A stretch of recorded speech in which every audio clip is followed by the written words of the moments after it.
Happy holidays from One Mind Syndicate. I am your host Gershwan, and today we're going to be talking about Chaos Space Marines, traitors to the Imperium of Man that made a name for themselves within the realm of chaos, whether they became sorcerers or champions, and now they lead their own chaos warbands. We're going to talk about a total of 4 of these chaos champions. The purpose of this video is I wanted to create a longer video for you guys to use so that you guys can paint. A lot of you guys, as I've talked about in previous videos, use these lore videos that I create so that you guys can paint and do work. And it seems because of the holiday season, a lot of you guys are going to be on break, and hopefully this helps you work on your pile of shame because they're longer videos and you don't have to go digging for them or have to look for a nice playlist. Simply just sit back, keep painting, and listen to these 4 chaos champions. So let's get into the first one, the traitorous Salamander, Nylon. Brother Nylon was a young space marine librarian of the Valiant Salamanders chapter. He studied under the famed chief librarian Velcona, and at first it seemed like this young battle brother would thrive within the chapter. Nylon was unique amongst his fellow neophytes as his psychic powers grew rather quickly, and with this increase in abilities came the temptations of power. He continued to progress in his physical and mental training. However, Nylon was continually caught delving into forbidden knowledge of the warp in order to strengthen his own psychic abilities. Velcona tried the best to correct the young librarian on various occasions, but his thirst for power was clearly leading him down the wrong path. With great sorrow, the chief librarian made the decision to end Nylon's life, fearing that his heretical tendencies would endanger the first founding chapter. Nylon was shackled with a null collar, preventing the librarian from utilizing his psychic powers ever again, and then was left for dead inside the ruins of the world of Lycanor. Infuriated by this betrayal, enacted by the same battle brother that was supposed to be his mentor, Nylon allowed himself to fully accept the powers of chaos and turned from the light of the Emperor of Mankind. He repudiated his oath to both his lineage and his chapter, becoming a servant to the Chaos Gods. Nylon's life wouldn't end on Lycanor. Through the grace of his new Chaos Masters, Nylon escaped the planet and soon joined the demagogue Vaitanu Shorak, the insane former chaplain of the Black Dragon's chapter who had also turned renegade. It is unknown what promise Ushorak made to Nylon or what bargain was struck, but the renegade Salamander librarian swore fealty to the former Black Dragon's cause and eagerly followed his new master. Eventually, a strike force composed of the Salamander's Third Company, under the command of Captain Kotan Kadei, caught up to the deranged chaplain and his renegades on the cemetery world of Morabar. While Ushorak delved into the secret crypts beneath the Sepulchre world, the Salamanders and the renegade followers of Ushorak fought savagely through the crematoriums of the ash-blanketed world. At the height of the fighting, Ushorak was plunged into the central furnace at the heart of the planet, and Librarian Nylon tried to save the former chaplain, but failed and was horribly burned in the process, barely surviving his horrific wounds. From the tattered remnants of Ushorak's followers, the newly christened Chaos Sorcerer Nylon formed the Dragon Warrior Chaos Space Marine Warband. Determined to enact vengeance against the Salamanders and the people of Nocturne, Captain Kadei sealed his fate as the vengeful Nylon proceeded to engineer the heroic Salamander's downfall as revenge for his own horrific wounds. Nylon would forever carry large amounts of scarring on his onyx-colored skin from the incident. To cover it up, he wore power armor the color of split crimson blood, with long curving horns that arced from each shoulder plate. The armor appeared as if adorned with dragon scales, and possessed unholy talismans in the sigil of chaos, dangling from chains blackened from fire. The dragon warriors under Nylon's control were composed of mercenaries, renegade space marines, and various Xenos. He also possessed a chaos cruiser called the Hellstalker, that served as his mobile base of operation and the flagship of his motley fleet. The Hellstalker possessed an enormous seismic cannon, and he also had in his possession an ancient Stormbird dropship that he used to descend to the surface of a planet. It was this military force that Nylon used to orchestrate the Chaos Cult uprising of the Cult of Truth on the mining world of Stratos. The revolt was simply a distraction, while the Chaos Sorcerer secretly recovered the artifact known as the Deciphex from the depths of the planet's floating city. The Salamanders responded to Stratos' astropathic distress call, and Nylon was prepared for such a counterattack. In an act of strategic superiority, the Chaos Sorcerer sprung his trap to kill Captain Kotan Kadei, finally getting revenge against the warrior that gave Nylon his scars. After the successful murder of Kadei, Nylon enlisted a warband of Iron Warriors to mine for a special ore known as Fyron from the world of Scoria. It was during this time that the Chaos Sorcerer entered into a demonic pact with the demon Engelsack in order to enhance his already formidable psychic powers. The demon told Nylon of a forbidden tome that possessed the fell knowledge of the ancient Nocturnian corpse masters that had the ability to resurrect the dead. With this formidable knowledge, Nylon hoped to resurrect his former master. In return for the demon's knowledge and the enhancement of powers, the Chaos Sorcerer provided the demon a host body, enabling him to enter the material realm as a demon host and wreak havoc on the Salamander's chapter. It was during this conflict that Nylon revealed his nefarious plan. Utilizing a seismic cannon, he created a shaft that delved deep into the Mount Deathfire, the sacred mountain of the Salamanders on Nocturne. Within the mountain, the Chaos Sorcerer was able to breach the hidden sacred shrine that contained one of the lost books of the Primarch Vulcan, known as the Tome of Fire. The Chaos Sorcerer was confronted by the Salamander epistolary Pyrel, his fellow former neophyte in training.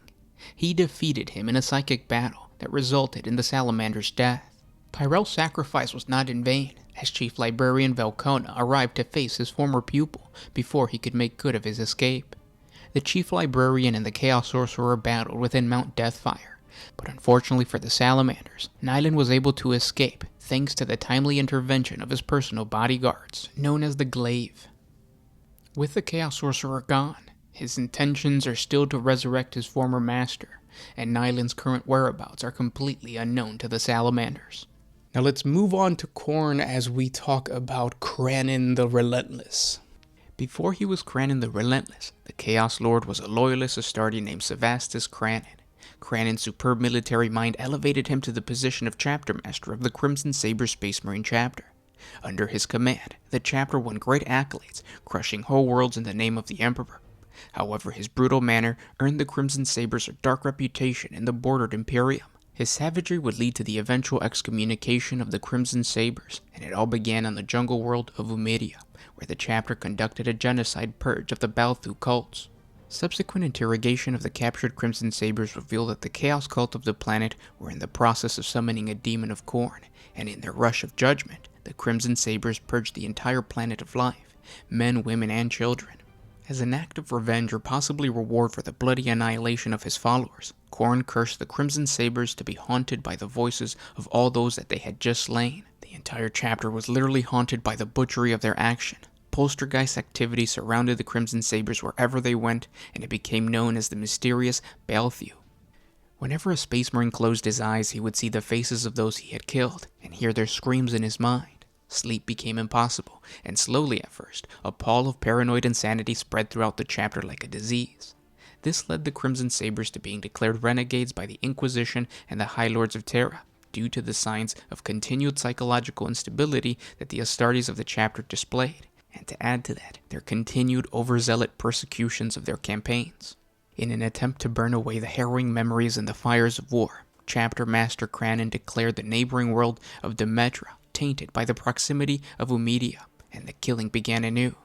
The desperate plan worked, for the specters of Balthu were drowned out by the series of gore-drenched battles.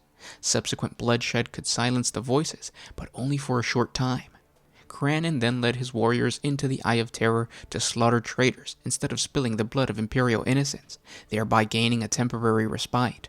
Self-exiled into the Eye of Terror, the Crimson Sabers were blessed with many gifts by the ruinous powers to further their combat prowess. They were finally fully corrupted by chaos and remade themselves as the warband of the Chaos Space Marines called the Crimson Slaughter. Sevastus Cranon was reborn as the Chaos Lord and Champion of Khorne named Cranon the Relentless. Here he learned of the mysterious chaotic artifact known as the Hellfire Stone, an altar dedicated to Khorne that could forever free his Astartes from the curse and silence the voices in their head once and for all. It was said that once this artifact was anointed with the blood of a Space Marine, the Hellfire Stone would open a doorway into the warp and allow a powerful demon to pass through into real space.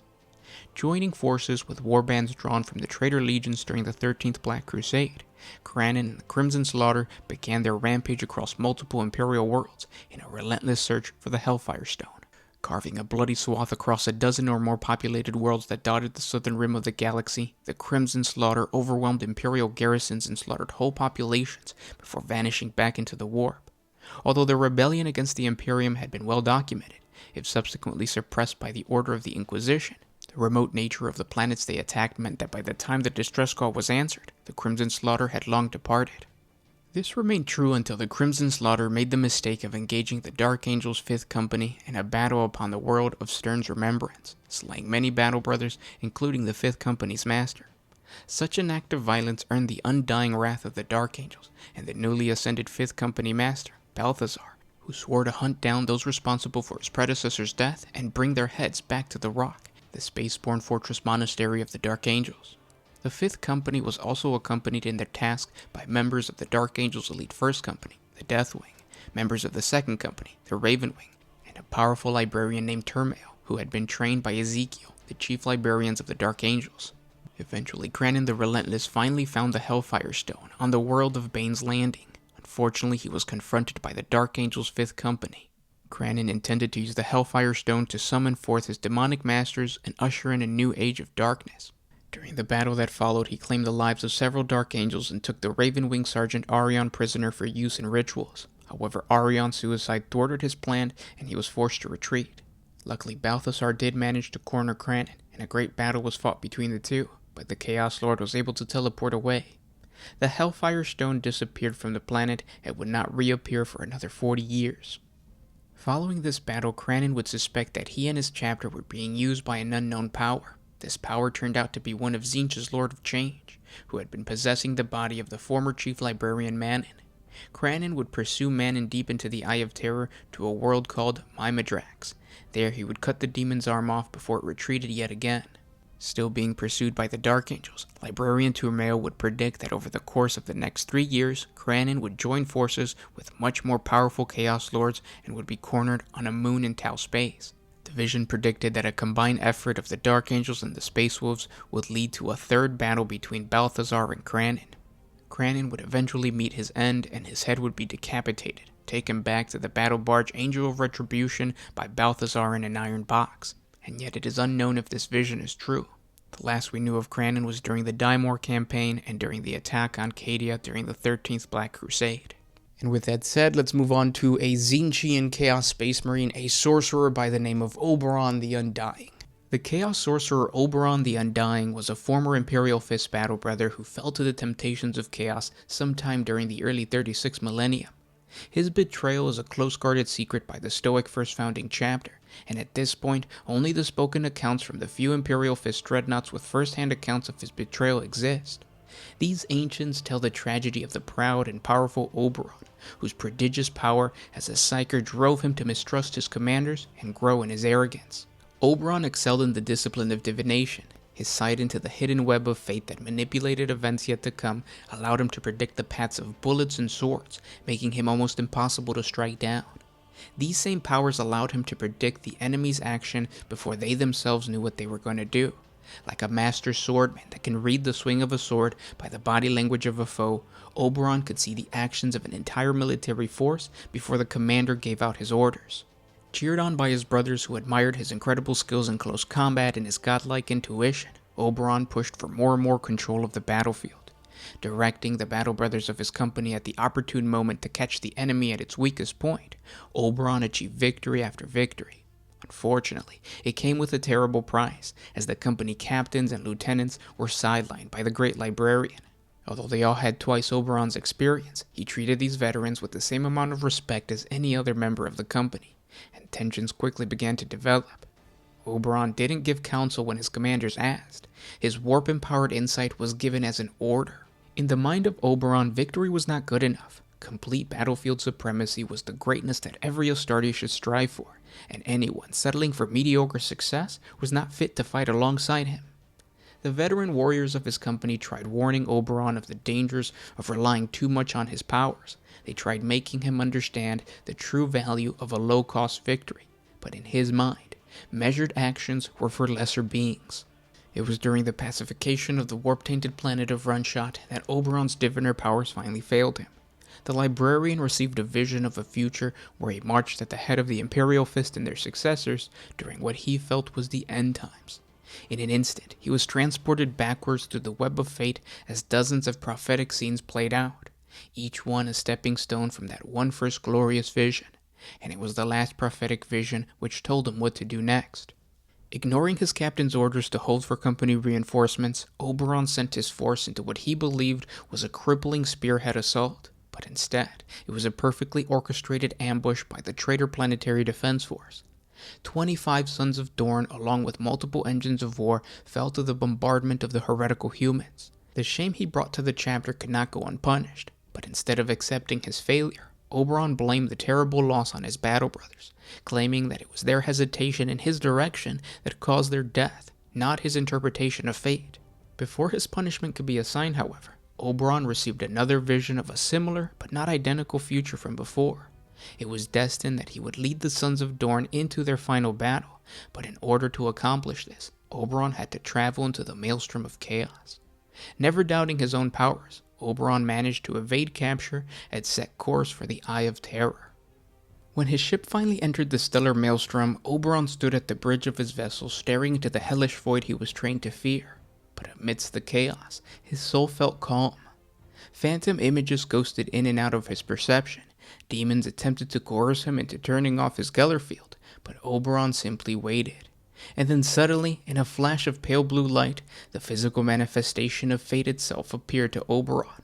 Taking the form of crackling blue energy that manifested as a shifting human face, it uttered the truth of the end times and what possible outcome may come from the apocalyptic battle. At that moment, Oberon knew without a doubt what role he must play in the long war. Accepting the bargain laid out before him, the once proud Imperial Fist librarian gave himself over to chaos, and the etheric force entered his body, mutating everything inside. And finally we have the Chaos Space Marine Mahor the Harvester. Before Mahor fell to the service of the Blood God Khorne, he was the captain of the 3rd Company of the Shadowhawks Loyalist Space Marine Chapter, and in the 39th millennium, after a 12-year campaign to eradicate the rebellious factions within the population of the hive world of Croak Morn, the 3rd Company of the Shadowhawks were censured for their widespread culling of the population that marked the end of the campaign, but left the world unable to fulfill the production quota owed to the Administratum. Rather than accept the dishonor of exile on a penitent crusade, Captain Mahor led the survivors of the 3rd Company in a series of raids on Imperial fleets and outposts in the Croak system, before vanishing into the lightless void of the Halo Stars.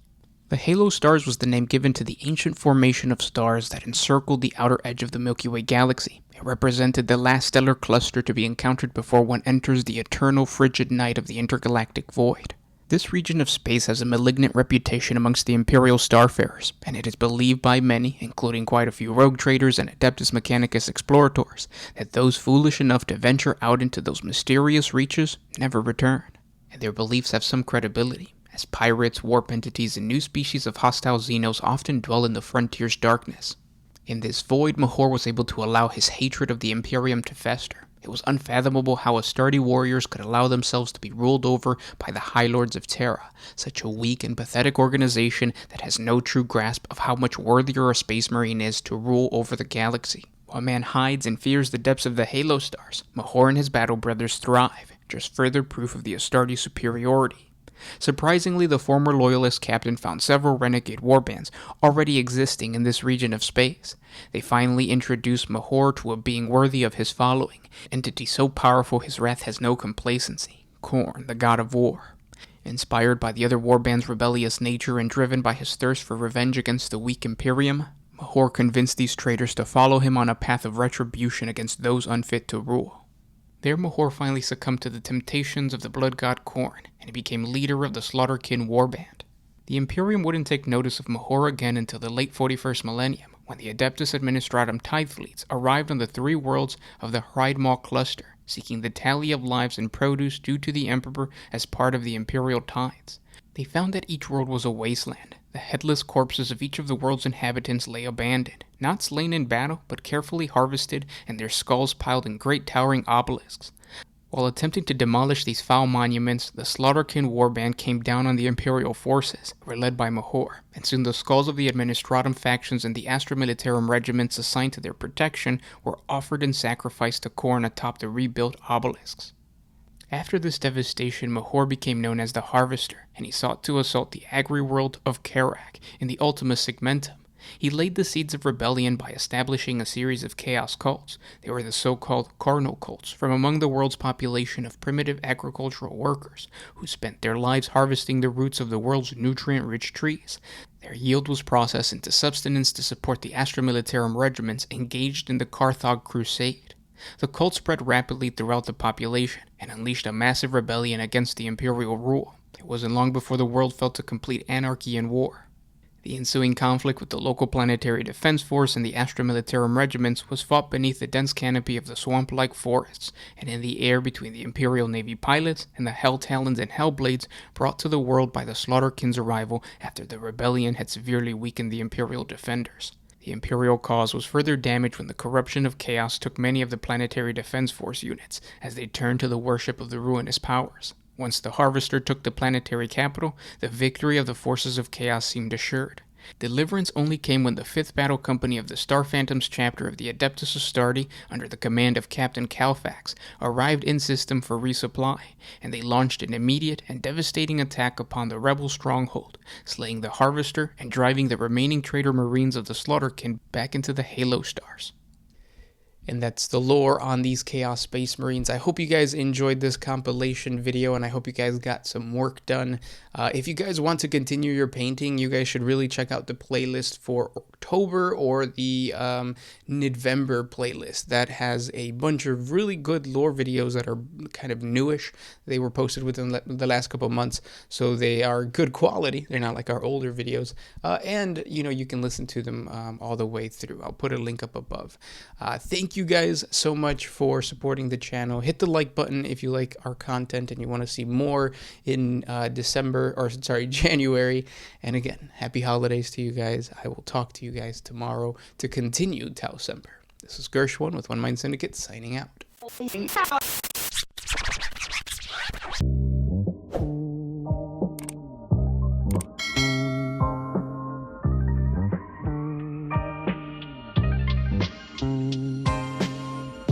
Always used to put my freedom